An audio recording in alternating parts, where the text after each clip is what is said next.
Donc là, je suis avec Bernard Dorme et Sabine Cristofani, qui sont les deux chefs de file de la France Insoumise.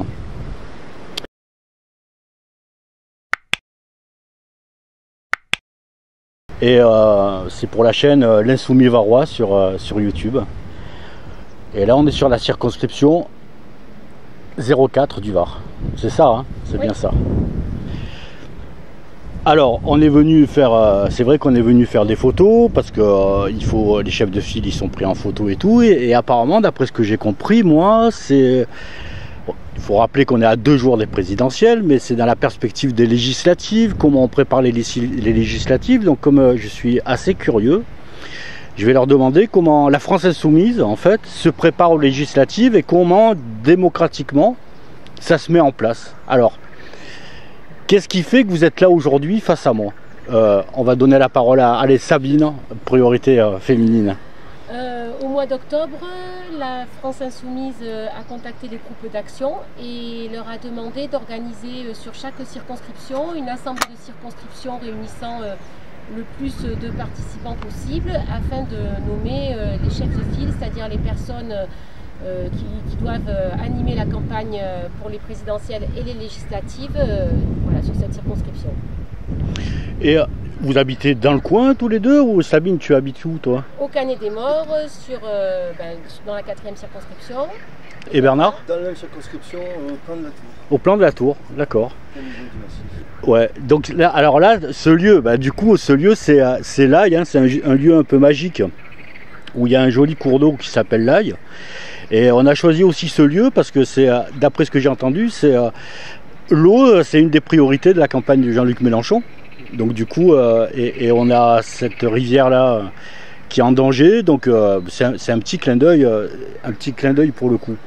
Mais donc Bernard et Sabine, vous vous êtes retrouvés. Qui c'est qui vous a désigné? C'est-à-dire que c'est d'en haut, c'est arrivé, on vous a dit tiens, tous les deux vous êtes chefs de file. Comment ça s'organise sur la France Insoumise? Comment elle s'organise dans les territoires? Parce que par rapport à 2017, moi qui ai vécu la campagne de 2017, je vois ça là en 2022 où il y a du monde partout.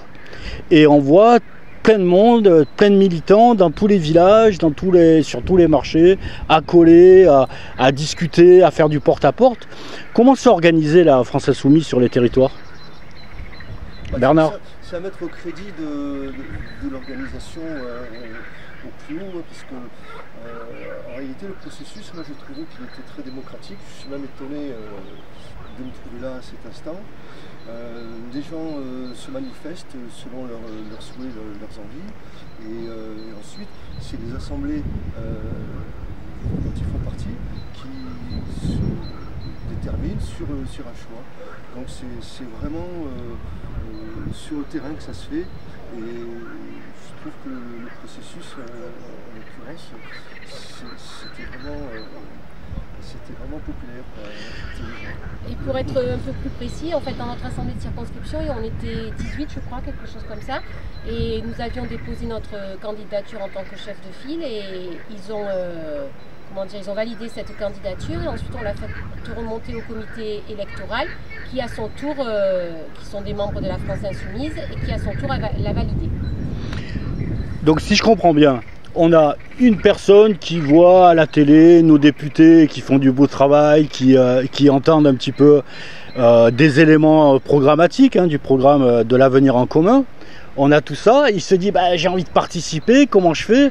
Alors est-ce qu'ils vous attendent sur le marché? Ils attendent de voir des copains qui sont en train de distribuer, ou quelle est la porte d'entrée? Justement, est-ce que sur internet, sur le marché, c'est quoi la porte d'entrée? Oui, c'est sur le site Action Populaire en fait. Il suffisait d'aller voir sur le site Action Populaire. Enfin, moi on y est depuis un petit moment, et puis il faisait cet appel à candidature. D'accord. Mais un militant qui veut participer à la campagne, il va sur Action Populaire, il s'enregistre dans les différents groupes d'action. Et même sans être dans les différents groupes d'action, il peut en fait retrouver tous les événements organisés par les Insoumis, juste en tapant dans le moteur de recherche la commune où il réside, et ensuite comme ça il peut rejoindre des Insoumis directement sur le terrain, discuter avec eux, éventuellement s'inscrire dans leur groupe d'action. Donc Bernard, de fil en aiguille. Ben, moi c'est comme ça, oui, tout à fait. J'étais intéressé par la démarche du mouvement. J'y étais adhérent en fait. Et en suivant les propositions qui étaient formulées dès qu'il y a quelque chose de nouveau qui survenait, c'est comme ça que je me suis trouvé informé de ce qui se faisait. À un moment je levais le doigt parce que ça me semblait nécessaire. Donc de fil en aiguille, hein, on a deux militants, une militante, un militant, qui à travers le programme se sont sentis concernés, se sont inscrits sur une plateforme où ont connu quelqu'un, ont participé à des réunions, et notamment cette assemblée, cette réunion d'assemblée, qui a fait que vous êtes aujourd'hui désigné chef de file. Alors pas candidat, c'est quoi la différence entre des candidats et des chefs de file? C'est pas du tout la même chose. Comme Sabine le disait, le chef de file, il s'investit pour animer la mobilisation sur le secteur qui est. Après, selon la façon dont se passent les choses, je crois qu'ils ont plusieurs critères pour finaliser les candidatures. Selon les résultats au c'est pas exclu aussi, que des gens de terrain comme nous puissent être sollicités, mais il y a quand même tout un... Ouais, alors on fait bien la distinction entre des candidats à l'élection législative et les chefs de file. En fait, les chefs de file, vous êtes des coordonnateurs d'un territoire, des animateurs de territoire sur une campagne. Et derrière, à travers cette...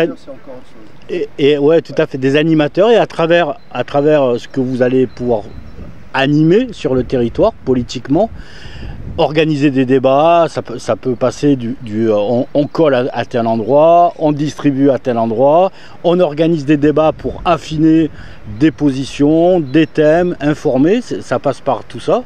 Et de là va se dessiner, va émerger des candidats aux législatives. C'est comme ça que ça se passe. Exactement, voilà. Et puis voilà, je pense qu'aussi, selon les résultats au présidentiel, la France insoumise mettra en place une stratégie ou l'autre pour les législatives et déterminera le profil des candidats pour ces élections futures. Ouais, il y a le chien qui passe, mais je suis pas sûr qu'on le voit. Ça va, Floyd? Donc c'est vrai que moi ce que j'entends, c'est il y a la France insoumise et l'Union populaire. Donc l'Union populaire, il y a des gens qui viennent qui sont pas forcément de la France insoumise. Ils arrivent des mouvements sociaux, des mouvements écologistes, plein de mouvements différents.